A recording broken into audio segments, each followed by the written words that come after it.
dekabr oyida osh navkariga kamera olgan edim. Kuyov navkarda xonadon egalari kechqurun to'yxonaga ham borib syomka qilishini iltimos qilishdi. Shunda Zarxal Mediaga telefon qilganimda kamera arendasiga yana pul qo'shib berishligini menga aytishdi. Shu holatga munosabat bildirishingizni so'rayman. Dekabr oyida deyapti, u shunaqaki bizda kelishilgan bir ma'lum bir jarayon bordi. Bu operator bilan arendator o'rtasida kelishuv.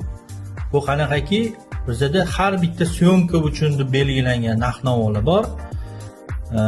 Dekabr oyida oladimi, yanvar oyida oladimi? Men u narx-navolarni uni vaqtiga qarab, uni kayfiyatiga qarab o'zgartira olmayman. Bu narxlar qat'iy qo'yilgan narxlar.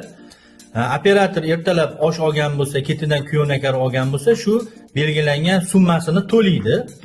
Bundan o'tib ketib qolsa 50 ming qo'shib beraman, 60 ming qo'shib beraman desa, bizani belgilab qo'ygan narx-navolarimiz unda har xil bo'lib o'zgarib ketadi.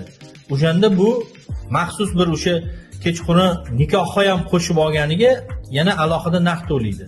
Nimagaki bu boshqa kuni bitta syomka olib turib, misol uchun bitta syomka olib turib, uni 1 soat yoki yarim soat kechroq olib kelib ham qolishi mumkin-da.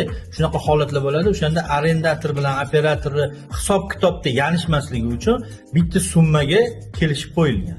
O'sha summada operator ham ishlash kerak, arendator ham ishlash kerak.